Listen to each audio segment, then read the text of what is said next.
Welcome back to the channel, another podcast as the sun begins to set on this Premier League season. Owen. We've almost done full circle. We started back in June. It's now towards the end of April. I looked out my window. It's the sun. The sun is nearly here. I think that means good things and bad things.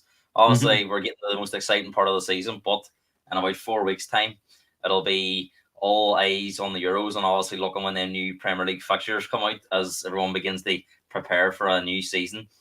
I suppose it'll be a very familiar, it'll be an unfamiliar feeling for Liverpool fans going under the unknown. We're going to speak about some of the news regarding Liverpool today. Firstly, we're going to look at tonight's. Go ahead. I'll be slotting in for next season anyway.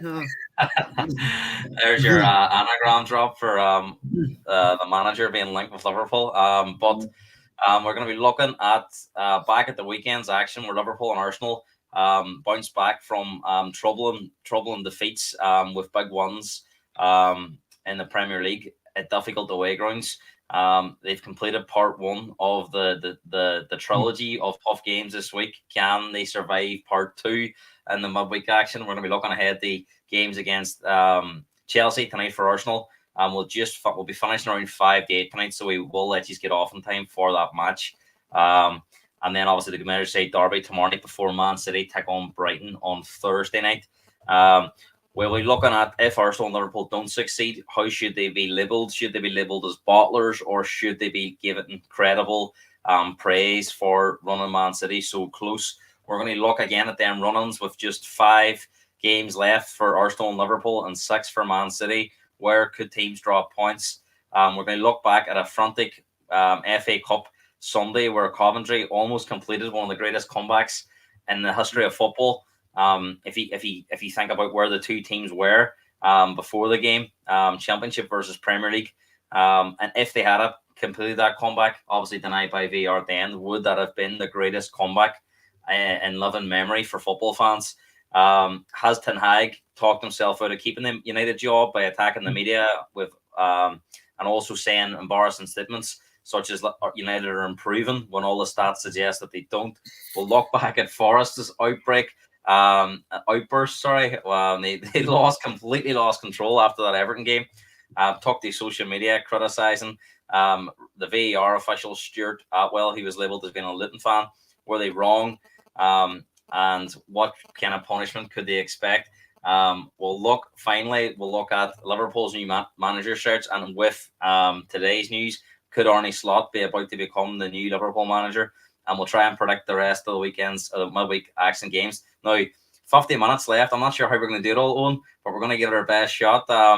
Let's start with the weekend's action. But before we do, actually, how are you? Because you're on holidays and stuff, and and you're looking forward to your holiday with Liverpool. Fell off a cliff during it. So how are you feeling now?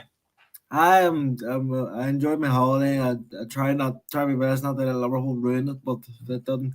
No matter where you are, you always keep an eye on the football. But it was a good breakaway. I'm glad to be back in swing of things now. Maybe the key for you is to stay in Ireland, and Liverpool might win games because the whole time you're away, they never won one game. And since they've been back, they've won two. So Arsenal and Liverpool have bounced back from back-to-back defeats. Obviously, Arsenal lost to Villa and Man City before beating Wolves at the weekend. Liverpool lost to Atalanta in the first leg, then Palace before bouncing back with a 1 in Atlanta, albeit a meaningless one away at Atlanta, and a tie it was already done really. But a bigger one at the weekend, beating Fulham away quite convincingly. So it was always billed as probably the toughest week for Arsenal and Liverpool left because they had 3 games in the space of 6 or 7 days. Liverpool's 3 all being away from home. Arsenal having to play 2 London derbies, which they still have yet to play. Obviously, the first one kicking off in about 55 minutes time. I suppose it's a good start, but do you still feel there's very much a long way to go in this week before them teams can start to think about the last few games? We both teams now just have to win. There's no option, but they won all the games and then hope that Man City slip up. That's all we can do. Win all our games, and hopefully the football gods have a wee surprise in there for us, because it surprised me last week when we lost to Palace, and That just threw me off a cliff, to be honest. But if we won all our games, who knows? And it's the same for Arsenal, but it will be tough. What was your thoughts on Liverpool's performance on Sunday? Because it was always going to be a tricky game, everyone thought, but thought Liverpool handled it quite well. I mean, I was actually walking over the Peace Bridge with Callum just before kickoff. I know he's watching there because he's commented. And he was a wee bit fearful about the team, as were a lot of Liverpool fans. But it does point to maybe what some people were saying, including myself, that maybe it needed to be freshened up. Maybe a lot of players were running on empty. And he maybe had to play some of his squad players just to freshen it up. And it seemed to work because it was the best Liverpool played in the Premier League for a number of weeks. Yeah, I thought especially in the first 20 minutes we should have been 1-0 up. Diaz missed a golden opportunity, but I thought we handled it well up until we went 1-0 up, and then I think Fulham came back on it then up until they scored. But in the second half, then I think we controlled the game. We limited them the chances, and when you have a player like Trent across a free kick, like you're always confident. And to be fair, I thought Cody Gakpo was excellent on the day. I thought he really stepped up. And to be fair to him, I think he's been our best player in recent weeks, which sort of says a lot, really, doesn't it? And but no, we handled it well because, as Gary Neville said, these games are the games you look at and be all, these ones are difficult. As Spurs know all too well, like they got hammered there a few weeks ago, and Man City have struggled there, Arsenal struggled there, so it's not an easy place to go, Craven Cottage, and I think we handled it well. But the big one's coming up now, tomorrow night, and that's the one I'm focusing on at the minute. As for Arsenal, Liverpool, the Arsenal obviously, game, sorry, well, just before we move on to Arsenal, but I was actually Fulham we've seen this year, very good home side, as you say, comfortably beat Spurs, beat Arsenal early in the season.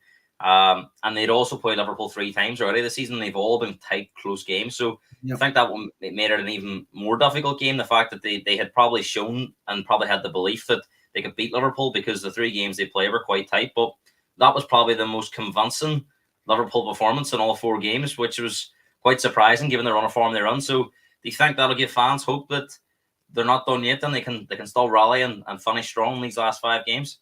I mean, that's all we have at the minute, really, is hope. Like, all we can do is hope and pray we, as I said at the start, get our results, and hopefully Man City slub up. And I'm the Brighton game on Thursday is an interesting one because you don't know what Brighton you don't know, not that we care about England. No, I don't really, but you don't really know what Brighton on their day can trouble any team. So I'll be watching and hope, but sure, all we can do is win our games, and as we say, hopefully Spurs or someone does us a favor. Yeah. You spoke there, I don't briefly about Arsenal, but again, that was a Wolves was always going to be a difficult game. I know it's not a full strength Wolves, but never an easy place to go. And it was a very tight game up until that Trossard goal. I think it was a bit of fortune involved. I don't think he meant to do what he did. But after that, then Arsenal really asserted control and only looked like one winner. And as we've seen with Arsenal this year, when they get the first goal in games, very difficult side they stop because they are strong at the back.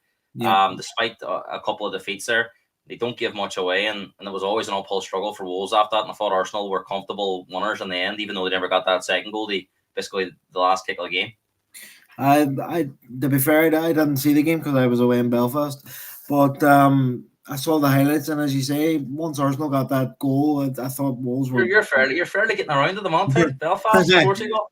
I've been on my travels, but I think for the next month or two, I'll be here, but I'll be seeing the end of the season here. But I thought once Arsenal got in front, like Wolves were never going to trouble them because it's strange because Arsenal, out of the 3 teams who are fighting for the league, they're the strongest at the back, and you wouldn't associate that with them over Man City, like Liverpool, or a mess at the back. I'm not like we. Every time a team goes forward, I'm scared at the minute. But Arsenal, fair play to them getting a win over Wolves, but a big test tonight coming up against Chelsea because they're a team seem to be clicking at the minute. Yeah, big game as you say tonight. What we'll do is we'll just run through the team news quite quickly. There is some significant team news from tonight's game, and it is predicted as no Cole Palmer in the Chelsea squads. So that is going to be a big blow to Chelsea's chances. You would feel he's been their player this season. Also, One of their other credible players, Gusto, is also not on the squad. So Chelsea will have to deal with like two of their best performing players this season. We'll just run through it quite quickly. Arsenal's team: David Raya goal, Ben White, Saliba, Gabriel, Tomiyasu at left back, a midfield three of Odegaard, Partey, and Declan Rice, and front three of Saka, Havertz, and Trossard. Chelsea's team: Petrovic in goal, back four of Gilchrist, Disasi, Baldashile, and Cucurella, a midfield three of Casado, Fernandez, and Gallagher, and the front three: Madueke, Mudrik, and Jackson. We'll do the predictions of them. That is the team news ahead of tonight's game. I suppose this next question on do you think this all depends on how Liverpool and Arsenal finish the season? You know, if Man City go and won their 6 games, but Arsenal and Liverpool were to go and won their 5 games, it's hard to really say that they've bottled it, haven't they? Because they've only really lost 1 game each in the league, and how long? So that will be. Do you think if they are going to be described as bottlers, or they're described as being, credibles, like kind of how Liverpool finished the 2 seasons against Man City, where no one really associated them as bottlers, whereas Arsenal last year, because they fell apart, they were given the bottlers tag. You think that's a lot to do with how the two teams finish?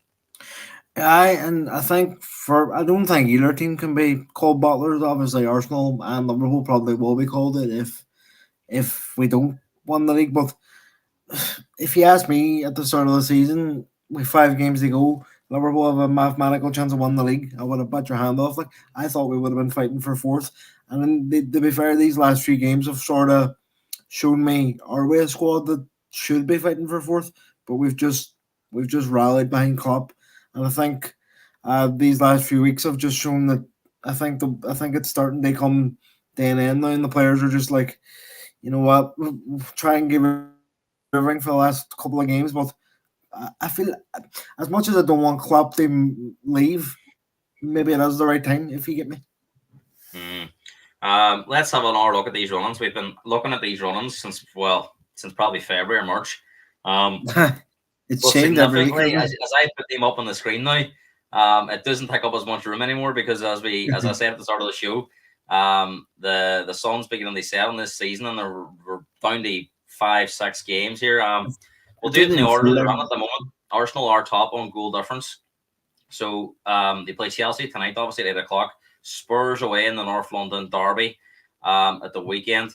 Bournemouth at home the following week. And then United away and Everton at home on the final day of the season. So interestingly, once Arsenal get through tonight, they only play on the weekends, and it'll be the same for Liverpool as well after tomorrow night. So that's why I think a lot of the pundits are saying that this week was the biggest. Obviously, they've had some difficult games, but the fact that they're in such a short space of time as well, quick turnarounds. But you would look at Arsenal's fixtures there and think their 2 hardest games are possibly in front of them this week. I know United away is never an easy place to go, but how much will United have on the line come that weekend? Because it looks now like they're fighting for maybe 6th. Are they really that interested in 6th? Is the manager going to be there next year? There's a lot of unknown, and they have an FA Cup final. So there's a lot of unknown factors around United.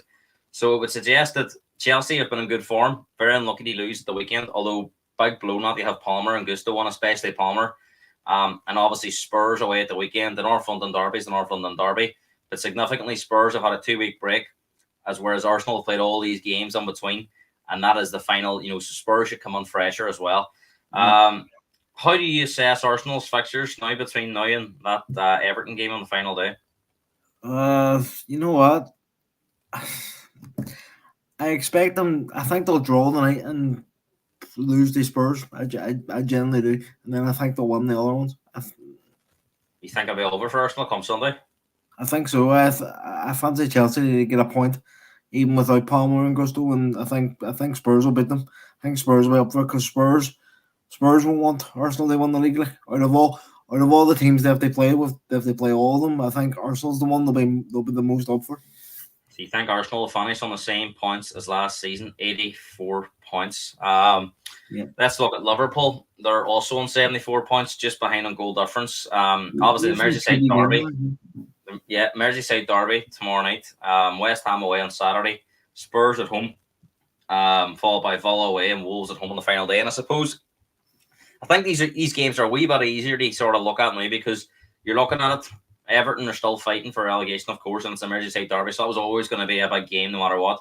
West Ham, to me now, look like a team that looks like a manager might not be there next year. So how much do they have on the line? I think it's a much easier looking game than it was 4 or 5 weeks ago because West Ham's season seems to be petering out.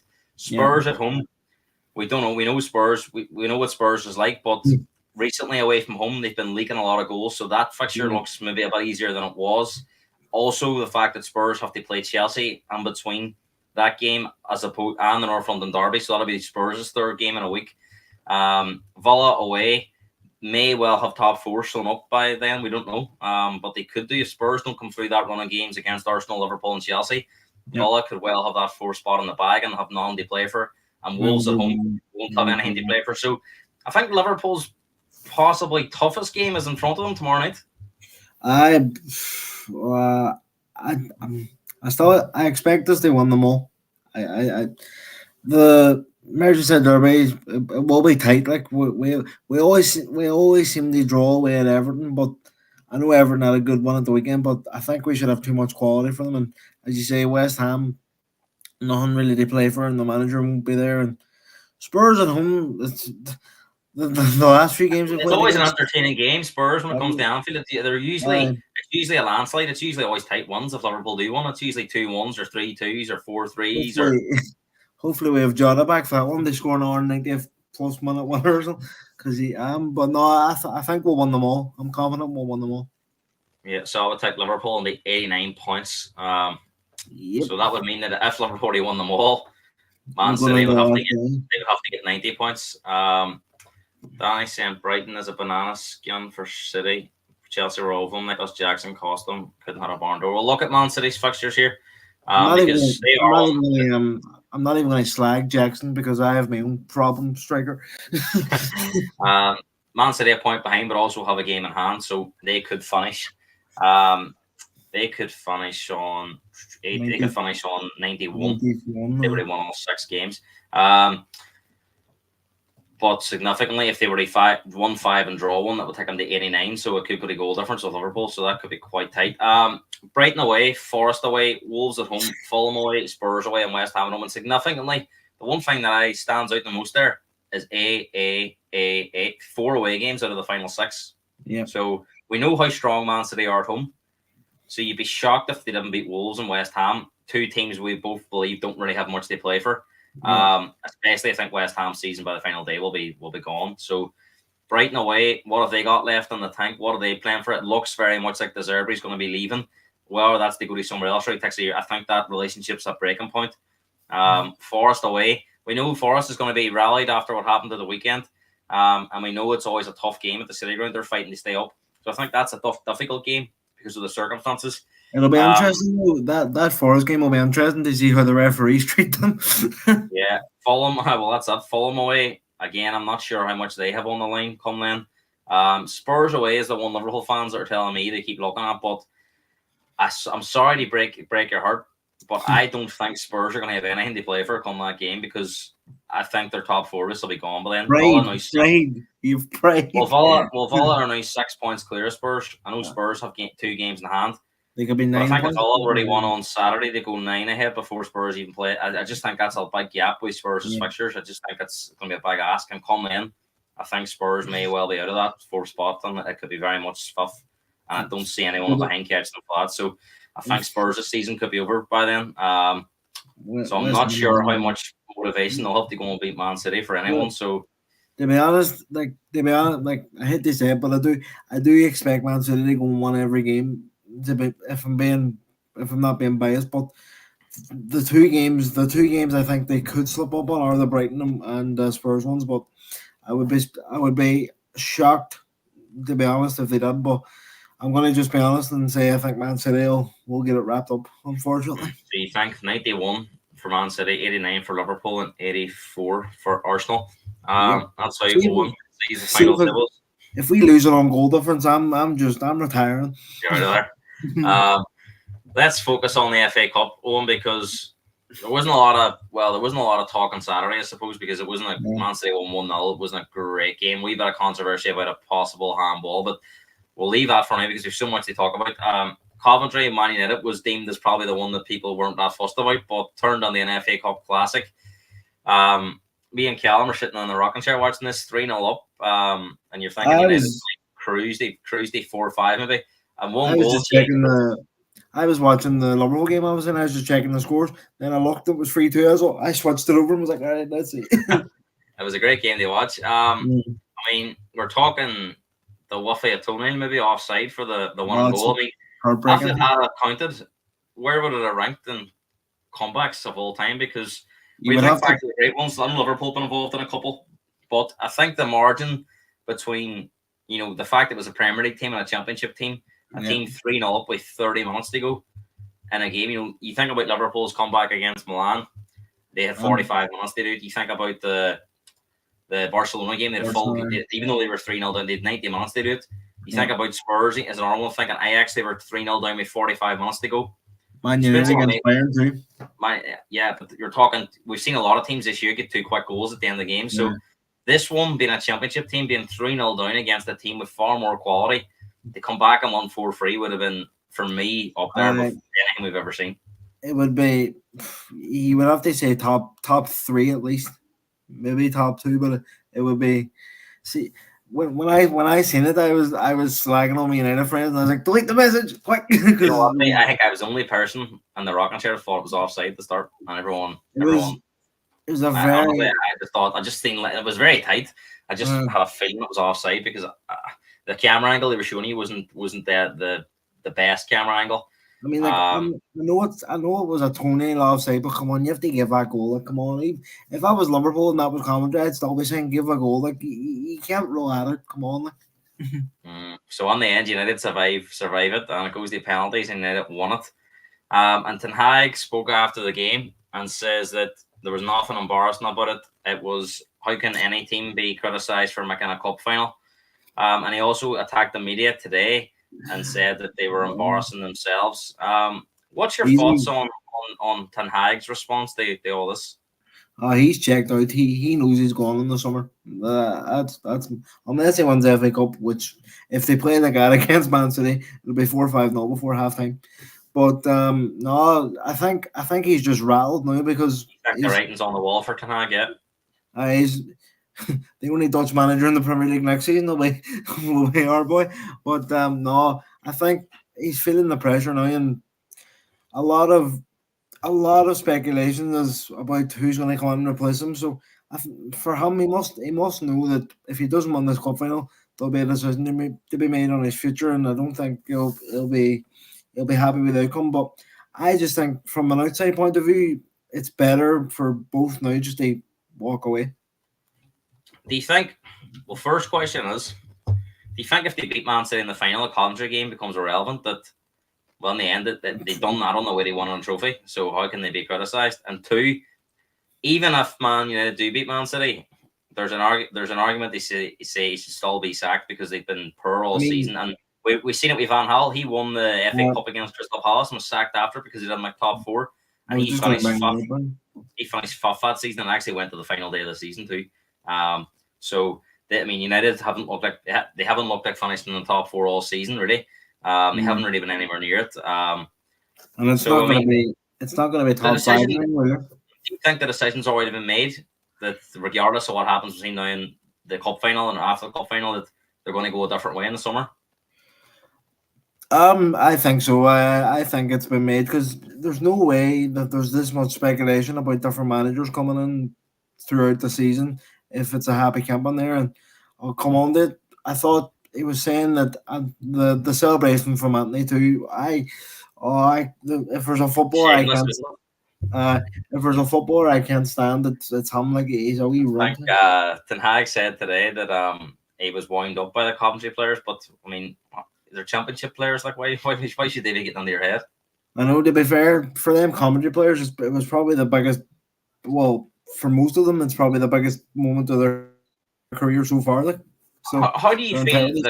How do you think the Coventry players will feel? Do you think they'll be looking back? Obviously, it was almost a brilliant comeback. People still saying it was an achievement. They do what they did, but do you think they'll look back and go, "Do you know what? We must have had an opportunity"? I mean, the old saying goes, history only remembers the teams that won stuff, and Yeah. ultimately they came up short. To be fair, in the penalties, I thought once Casemiro chipped it down the middle, I thought right that's Coventry's day. But unfortunately for me as a Liverpool fan, they're in another final. But uh I don't know who will be cheering on that day because I don't like either team, so I'll probably just hit watch it. Do you think it's a better final? United's there, or would Coventry have been a complete steamrolling session for Man City? Do you think it's a better final for the neutral United's there? Do you think they have a more of a chance of beating City than Coventry do? Of course, because they are a better team than Coventry, and I think, to be honest, I think if it was a Man City Coventry FA Cup final, I probably wouldn't even have watched it because I think it would be a bad day for Coventry fans. But you know what, like Man City United back to back FA Cup finals, fair play to them. But uh, as I said there, I don't really want either team to win. So if it's possible for both teams to lose, I'll take up Yeah. Interestingly, that game was confirmed today to kick off 3 o'clock. um, at 3 o'clock, and I think it's also going to clash with Celtic versus Rangers in the Scottish Cup final. I think on the same day. I think that's Mm, scheduled to kick off at 3 o'clock as well. So that'll be both an games on at interesting the day. same time. So that'll be interesting to see. Um, there's obviously a lot of Celtic fans over this direction as well. So what's going to take a priority for them on that day? The Manchester Derby at the Old Firm. That's why I just support Liverpool and Derry. They never clash. And back to the Premier League, because there was all action at the weekend, and I suppose probably the biggest story from the Premier League was the Everton Nottingham Forest game. Not even the Not game. long after the final whistle, Forest took to social media and criticised the referee and the VAR official for not awarding three penalties to Nottingham Forest in the game. I don't think I've ever seen anything like this at all. I mean, we've seen this No. year Liverpool were upset, but I think they communicated in the right way. It was a statement done through the website. Arsenal, I think, done something similar. I think they probably said maybe things they could have took back, and they were up on about exploring options. And we've seen Forest say exploring options. If there is no options, they're not going to replay the game, so the No. points are gone. So I don't get that sort of unless And what are they going to do? Sue? Forest, Sure, you can sue them all you want, but you're not going to get your points back. So it's Forest need to be careful too because they're already in trouble with the Premier League for point selections and that. Callum agreeing with you, Owen, that he feels that even if Yeah. United won the cup, it's irrelevant. Well, that's it. I've never seen anything like it. If the fact it was done for the social media, Twitter, the X account, made it all I the thought more it was a stranger. I thought it was a fake statement at the time. I like read it and I thought it was like a spoofer account. And then when Mhm. I seen it, I was like, well, The one difference between this and the Liverpool and the Arsenal statements that they did was they didn't criticise the integrity of the officials. They may have criticised with the decisions, but they I didn't go as did far as to criticise the integrity of the officials. And VR. we're going to come on to that. But before we do, I want to get your thoughts on the three penalty appeals themselves. Um, what did you think of them? There's a lot of debate about these ones. I think Yeah. everybody's in agreement that they definitely should have had at least one, One. possibly even two. Some are saying three. Yeah. I think What's your take on these appeals? the first one was the Reina one, wasn't it? Yeah. I don't think that was a penalty. I think he went down I think he went down too easily. The Ashley Young one, I thought that was a Stonewall penalty, and then what was the last one? The Hudson-Odoi one. Yeah, I think that was the clearest of them, I wasn't think it? I think that one for me, that one and the Ashley Young one should have been given, but out of the two, I would say the Hudson-Odoi one was probably the more Right. Stonewall of it. I'll weigh into it. I think the first one you've called it spot on. I think there is contact, but he throws himself to the floor. Yeah. And the VAR is never going to get involved there because there's not, we can't say it's clear and obvious. Yeah. Second one is a grey area. We've seen penalties this season That's given it. for that. The handball one, nobody knows. Interestingly, as the season's progressed, and this is probably something the fans don't really like. If it had been in September, that was probably going to be given. As the season's progressed, we've moved away from them kind of handballs being awarded. Right or wrongly, I don't know. I don't think rules should change once Nobody and for knows all anymore. the seasons. Now, once the first ball of a season's kicked, I don't think there should be any rule changes to the last ball's kicked in May. That's just the way I see it because there's too many incidents you could compare to. If that It had been in was September, that was probably going to be a penalty. And the third one for me, I remember I was actually watching it outside, so I didn't get a clear view of it. But when I watched it back clearly, it was how yeah. that penalty comes through the back of the man, doesn't get any of the ball. For me, that was that was probably the one that topped it over. I think that was the one where maybe Forest thought that they were being cheated or whatever we want to say because they think how can you not give that one? So To be fair, like Forest have had a rough time of it this season. We decisions. You're on about rules as well. People were saying you're on about the handball rule. Do you mind? Was I don't know if it was last season or the season before. The rest were saying, "Oh, we're gonna pull back on like people tugging shirts in the penalty box. That's gonna be punished more." You see at every game then nothing happens. So they need to they need to stamp down on what the rule is and just stick with it. I we're think. going to come back to the Forest thing in just a second, but Yeah. you're one. You're the only ask you is because you've been banging the drum all season about referees not being good enough, not happy with decisions. You also do maybe not think that the officials are right. They cheat, but you do think that some teams get favourable decisions more than others. Man Graham City, Man Souness, City, Graham Man Souness City. interestingly said on Talk Sport yesterday that he doesn't believe any referees bias or out they cheat any team, but he does No, believe that the likes of Liverpool, Man United over the years have got more favourable decisions than ours. But that just comes being there's a fear their factor of opinion. giving. He says in my day you were a brave referee to give a penalty at the Cop End. I think you were a brave referee to give a penalty at Old Trafford when Ferguson was there. I think they were all things associated with. Yeah. So, but I don't think they set out to cheat. But I just think it was much more difficult to blow your whistle and give a penalty in them places than it was for our stadiums.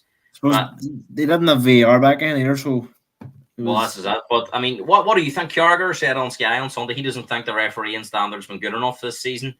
What's your opinion on it? Because there has been a number of errors, but there's factual evidence to suggest that there's more decisions being made right than wrong since VAR's come on. I don't right. Referees and I me think aren't a the lot of best. them are Yeah, probably down the offsides because you can't yeah. argue offside or onside. So a lot of them ones that are maybe where they have to get the lines out. Well, other than the Liverpool one, I think maybe 1 hour one with Arsenal and Brentford last season. I Every really. hour one has been tight. It's been a factual one. Whereas if there hadn't been VAR, who knows what would have been given. So I think that's where one area where they're where the evidence is suggesting it's getting better. But it's these subjective ones is what's really people aren't happy with because you it's not fact or fiction basically. So it's all down to subjectiveness. You could put 10 people in a room, 9 people may think it's a penalty, one may say it's not, and the one might be the referee on the day. Yeah. And therefore that's not deemed as an obvious error because it's a subjective one. It's not a factual decision like offside. So what's your opinion on the officiating this season? I know I'd be a bit harsh at times and call them everything. And it is a tough job, but I don't think if anyone's watching the Premier League this season and saying the referees are good enough, they're just wrong. Like as Callum says there, like there's been not just Liverpool. No, look at Wolves. Wolves have been shafted time and time again this season. Forest have, every team has, but I just think, and the difficult thing is I don't know how you improve it. Now we'll see next season when automated offsides coming in.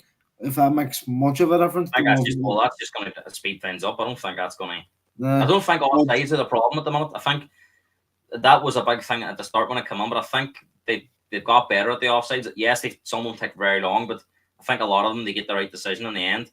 I think it's the subjective ones. Whereas if you look at the Scottish League at the minute, the referee goes to the monitor a lot more often than when he does in the English Premier League. The yeah, bar is set so high, not the re-referee the game that unless it's bang cert, you can't argue it's a penalty or not. No, well, whatever way it's rarely overturned. So, and we've you seen look a at number of times when the referee goes across to the monitor, he usually sides with what the VAR is recommended 9 times out of 10, which isn't the cases in our leagues. They do get sent over. It seems to be a less of a bar, and the referee gets sent over to have another look, as opposed to you've made a mistake there. You need to go and yeah. look at it. I think it So would be. I think it would be a lot better if they just say to the referees, "Look, we're not. Just you go to the monitor, you make your mind up. Whatever the ref says, happy days." yeah, Obviously, so there's an argument though on that that's not the referee or the VAR's fault. The way the rules are written isn't helping them because Yeah. the VAR may feel that it's a 50-50 and they send the referee over, but they're told by the PGM, well, do not send it over unless it's a clear and obvious error. So if a referee's going, look, I'm not sure, he can't actually send him over. Not an order. He has to side with the referee because he's not allowed to referee the game. So Well, I have a lot of sympathy for referees. I think that they're hampered by the rules. and I don't. I think her Webb was on Talksport the other day. I listened to that, and some of the stuff he was coming out, it just astounded me. Saying, but I do agree that the rules aren't helping. But what do you change? Do you get rid of clear and obvious? Do you get rid of VAR? That's not happening. So I don't know. Well, the one thing that Howard Webb has said is the reason we have a high bar is we don't want to be sending referees over 3 or 4 times in a game. And whilst I agree, nobody wants to see a game. We've already seen this season a lot of games with 15 minutes at a time at the end of a match, or sometimes it's 10 on each half if there's a lot of decisions. Yeah. But I think everybody would accept they still want the right decision. So, I mean, how many times there is the odd anomaly? There is the odd, like the Spurs Chelsea game where there was a lot of VAR used. The one I was at, a lot of games. There's not a lot of VAR incidents on. Probably most of them. You always get the odd mad game like Sunday where there was a few decisions, but 9 times out of 10, most games run for you might only have to go over once. If it's, I think they should lower the bar. If it's a 50-50, send the referee over and let him make his mind up. I appreciate that will extend the game time. There will be more standing around and stuff. If you get to the right, if you get to the right decision, like I hate going back there, but why not just send them over to the monitor? We had Docky McAllister one. If he doesn't think it's a penalty, fair enough. Like just send them over.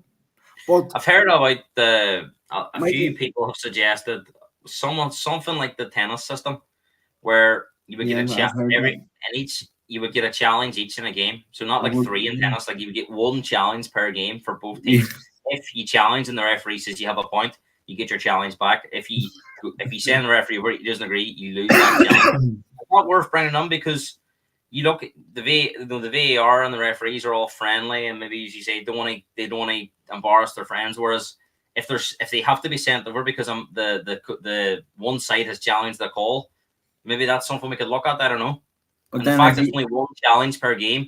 It's not as if they can put their hand up 10 times and keep sending them over. It's only 1 per game, so you have to be very careful when you use that challenge. That's what I was going to say. Like if you use that challenge and then there's something that's clear stone wall and they don't give it, then what do you do then? Nah, I wouldn't bring it in because it would just bring in more madness. And if you had challenges, you would have Bruno Fernandes crying every 5 seconds. If you do the challenge, you just give people a challenge and then the games for a second of it if they haven't used their challenge. Well, the point I get that, but I mean, there's no point challenging the ridiculous. I mean, if you look at something that happens and there's say somebody gets down at the end in a box and there's no very little contact, it's not going to be overturned. So I don't know. I think maybe at the start you might get a few teams doing that, but I think eventually maybe they catch on. I don't know. I don't think it's the answer, but I don't know what is. As you say, I actually seen today Michael Oliver and Anthony Taylor have been appointed to the Euros, so that'll be interesting. You don't agree? Shouldn't be there. Well, speaking of Michael Oliver, I've heard you think Oliver's on the payroll at Man City, don't you? No, I don't think he's on the payroll, man. But he's a Newcastle fan, like, and look who they're owned by. I'm just saying, but no, I've heard about him that he doesn't like. You're talking about going to the monitor. He doesn't like being told to go to the monitor. Apparently, he likes the referee does because I think the problem again with and this is the system that's set up to fail. What referee wants to be sent to the monitor? The only way you can be sent to the monitor is if the VAR believes you've made a clear and obvious error. If it was brought on that it was a 50-50 and they're recommending you make your own mind up, maybe they might not mind going to the monitor as much because they're not being told they're making a mistake. They're looking to go and have a second look. They see if you see it differently this time. I think maybe that would help them as well. I think referees are reluctant to be sent because you're telling your friend, your pal that you work with all week, you've made a mistake. Go and look at this. I wouldn't if just say it was me and you did it and you said to me you made a mistake. I wouldn't care. Like if it's for the good of the game, just do it. No matter what your friends is. Like you're there to do a job. You're not supposed to be friends on that day. We all heard the Mike Dean podcast. He says that he thought Anthony Taylor had a tough game at the Bridge with Spurs Chelsea, and he thought sending them over would make things. It would be hard for Anthony to go over to the monitor, and that's the kind of stuff we're dealing with. Mike Dean's a twat. Oh, Let's get back to the Forest statement because, as we said, the one difference between this and everything else this season was they questioned his integrity, labelled him a Luton fan, which we do believe he is. So there's been no No, response to say that he. I looked it up. Apparently, he is a Luton fan. Mm. I mean, do you think? Well, before we get into with Forest, why take that? Why take that risk? I know. Put him on. I mean, as far as I'm concerned, I think a draw would have suited Luton better because Yeah. you've got one team now. It's probably I don't see Luton catching Everton. I really don't. No, I think Everton.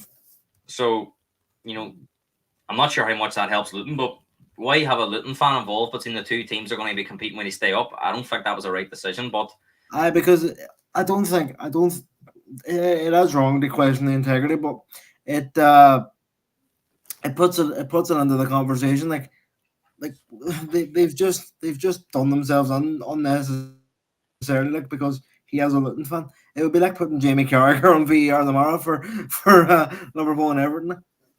And interesting, you mentioned about Taylor and Oliver going to the Euros. Stuart Atwell has one of the VARs along with David Coote. They are labelled as the two best VARs for whatever reason they see them two as the strongest. So don't get me started about David Coote. He looks like a hobbit in a Harry Potter. I mean, we said about Forest, we think that was wrong. What kind of punishment do you think could be coming their way? Because do you think the FA and the Premier League could throw the book at them and put a marker out if you're not going to challenge and basically label us as corrupt? I don't know. I think it'll just be a massive fine. I don't think it'll be like any more points deductions because that's already a legal battle. But they're trying to get their 2 points back. I don't think that's helping the situation. Do you think that's fines is irrelevant? I mean, what's the fine going to be? 100,000, 200,000? That's not much to a football club, is it? They're not going to fine them. They're not going to fine them 5 million. It's going to be.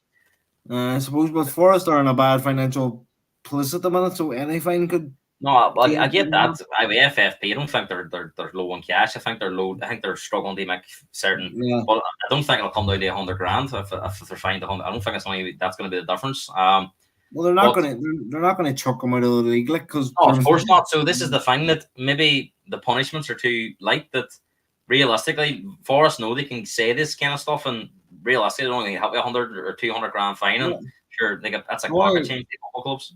I want to say this too. Forest were quick to make statements about that, but if their fans are doing tragedy shouting against Liverpool, no statement there. Like that's the thing against me with football clubs. Aye, stones at glass houses. Apparently, I was reading the in Sky Sports. Apparently, they put the statement out at halftime. I don't know. I don't think it was a good move, but we'll move on because there's been some developments today in the search for a new Liverpool manager. Now, we all knew from the start that Alonso was the man linked heavily with this job. We found out after the international break that Alonso was definitely staying put. We found that out via Alonso himself. He said he was staying. He announced in his press conference. Then it all talk shifted to Ruben Amorim. A lot of talk, but not a lot of movement on it. And today there has been significant movement on Arne Slot. We hear there's been a meeting. Another meeting is scheduled. And it looks like he is Liverpool's top target. What do you make of this, Owen? I mean, do you believe that Slot may have always been the top target? Maybe possibly after Alonso said he was staying, and Amorim was possibly a smokescreen. They throw the media off the scent so Liverpool could conduct most of the business behind closed doors before it came public. Or do you believe that maybe Slot was third choice and it went wrong with Amorim somewhere along the line?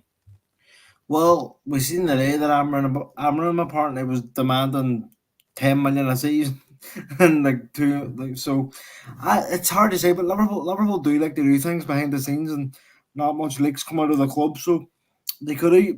The one thing I do believe, if we could have got Alonso, I think he would have been on the job. Like if he came out and said he wanted to leave Leverkusen, I think he would have been front of the queue for us. But no, I think you could be right. There could be a smokescreen.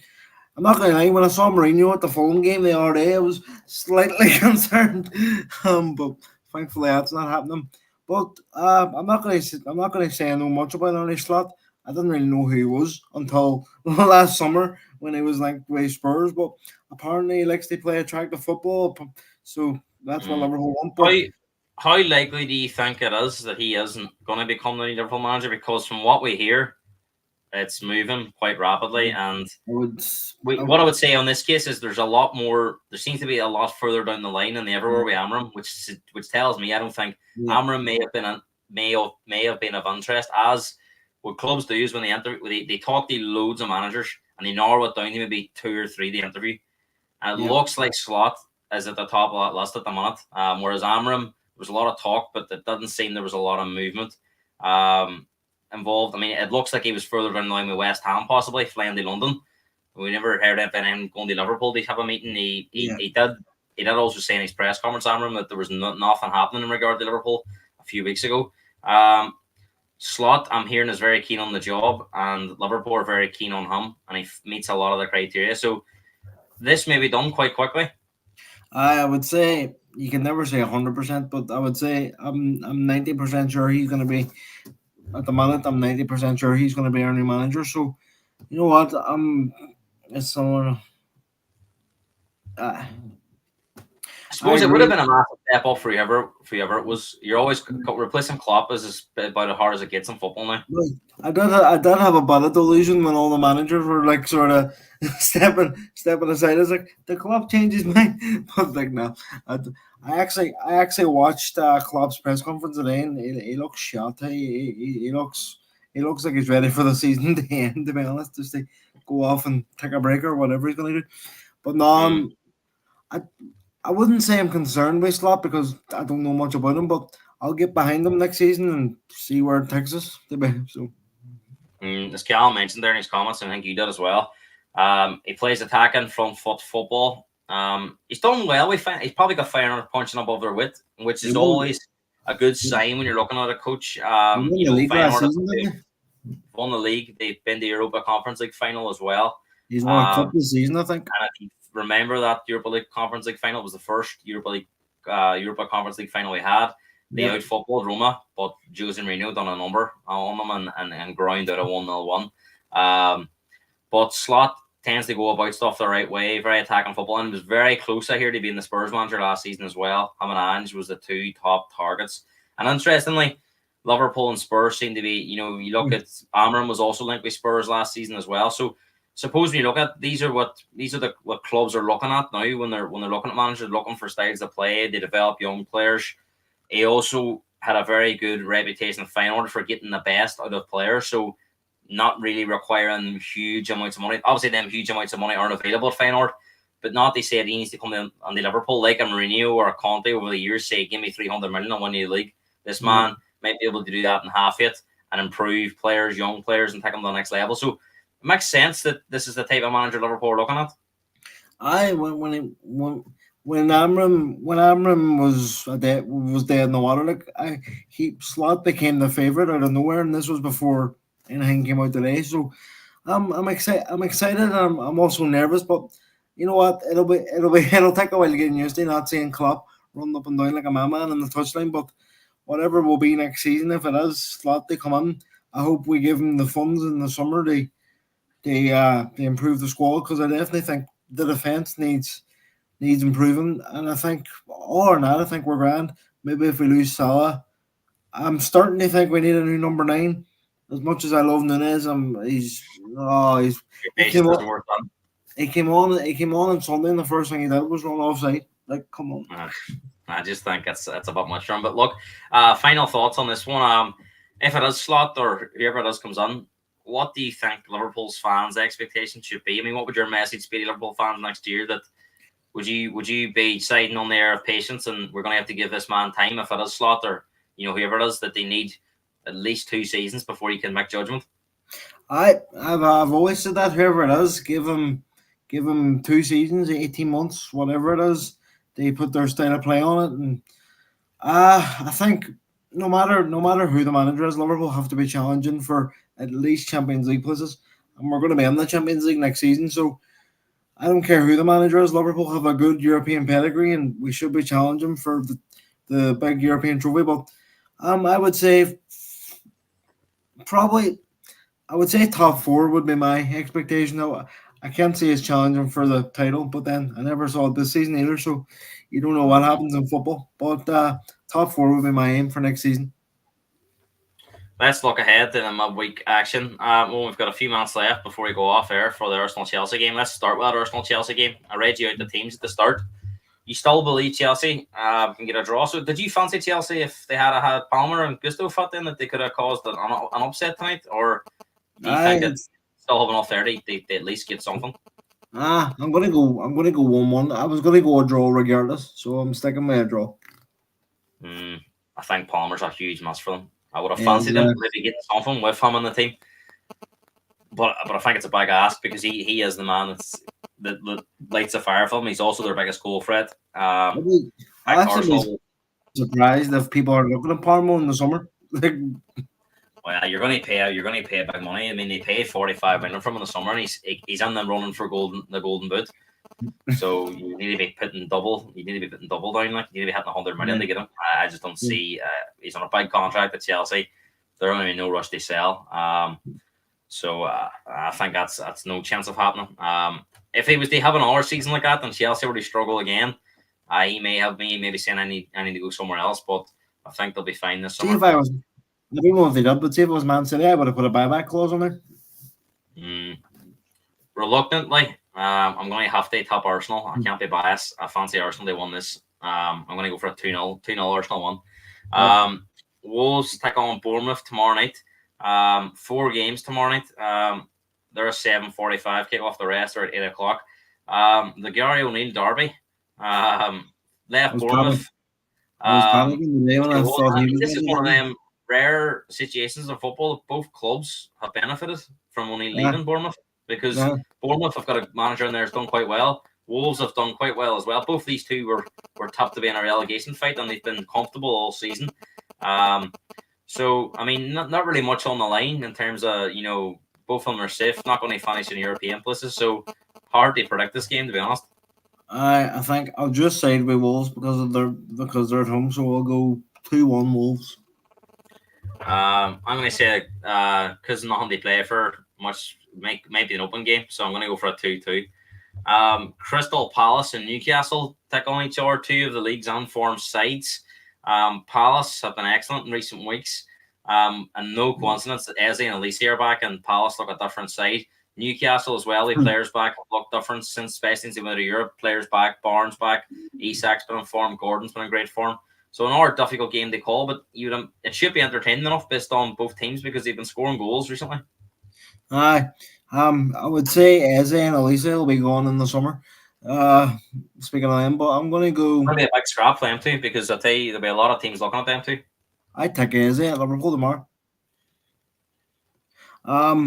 But I'm going to go 2-2 for this one. Because really, it's both teams really have nothing to play. I know Newcastle could get into I'll agree with that. I'll go for a 2-2 as well. I think it could be quite entertaining. It's hard to pick a winner there because Newcastle aren't as good away from home as they are at home. Everton take on Liverpool in the Merseyside derby. Liverpool haven't always had it easy at Everton, even when they've been struggling. Yeah. So there has been a lot of draws there in recent seasons. Now Everton haven't beaten Liverpool for quite a time, so Everton tend to the best they can get as a draw. You would think. Liverpool will be back in form after that one at the weekend, and it'll be interesting to see what team Klopp goes with in this game. But how do you see it, Owen? I think Liverpool maybe, but it won't be. I don't think it'll be a walkover. No, I'm going to go 2-1. Liverpool. I'm going to be tight. Liverpool don't do this often, but I'm just going to nick him for a 1-0 one. A 1-0 Liverpool one. I think it could be one of them ones that goes on near the end. But Pity we don't have Origi just a notch a goal. United take on Sheffield United. Not much on the line here. I suppose United may still feel that they can finish in the top 6. They want to they're 6th for the minute, but they want to try and lock that 6th place down. They make sure they're in at least the Europa League next year because no guarantee they're going to beat Man City in the FA Cup final. Sheffield United are as good as gone, so it should be hesitant, but it should be a comfortable night for Man United. Should be, but it never is with him. But I'll go 2-0 Man United. I agree. Too comfortable for United. I'm going to go for actually 3-0. Uh, And Thursday night, Brighton take on Man City. If Arsenal won tonight and Liverpool tomorrow night, puts more pressure on Man City because I don't think Man City would have expected both teams to get 6 points. So obviously they've only got three so far, but if they were to both won in the next 24 hours, I think that would make it a much more difficult game for Man City because they know that Arsenal and Liverpool aren't going to let them run away with it. But I just don't know if this is the same Brighton side of last year. I'm not sure how much they're playing for because I do think the Zerbi's on his way out. um, 4-0 Brighton. No, 2-0 Man City. 3-0 Man City. I think Man City. I'm going to go for a 3-1 Man City 1, and I'll take us on to the weekend. Owen, it's been great to have you on. I'll be back later on this week, possibly on Saturday morning, unfortunately, because obviously we can't do it on Thursday night because Brighton's playing Man City, so I don't want to do it before that game. I've got a first communion to go to on Friday night, so it's probably going to have to be Saturday morning. So I think I've got Stefan and Darren coming on. So Darren's going to be able to provide a bit of neutrality because obviously this weekend is the North London Derby. So I thought it'd be good to get I thought it'd be good to get somebody else on as well. So Darren's going to join us. I think we're going to go at 11 o'clock on Saturday. So make sure to tune on that. We'll obviously do the build up to the rest of the weekend's games. Liverpool away at West Ham on Saturday. So we'll bring the team news at 11:30. We're on there. My favourite kickoff time. 12. Liverpool Klopp's final 12:30 kickoff. Will it be a successful one? They've been excellent at 12:30 kickoffs this time. So we'll do all the build up to the weekend's football. We'll give you Liverpool's West Ham Liverpool team news as well. About 30 minutes under the show. If you're new around here, make sure to like the video, subscribe for more YouTube content as well. The season is running out, so make sure to get as many podcasts on before the 19th of May because we will be taking a summer break before the new season kicks off. We just Klopp only have 5 games left. Come on, Spurs. Big Gary's on the chat. Good to see you, Gary. You just done 2 dip, but we're wrapping up. We're going to be going off to watch Arsenal Chelsea. So as I said, make sure to like the channel and subscribe for more content. Oh, thanks very much, and I'll see you very soon. No more that. Cheers.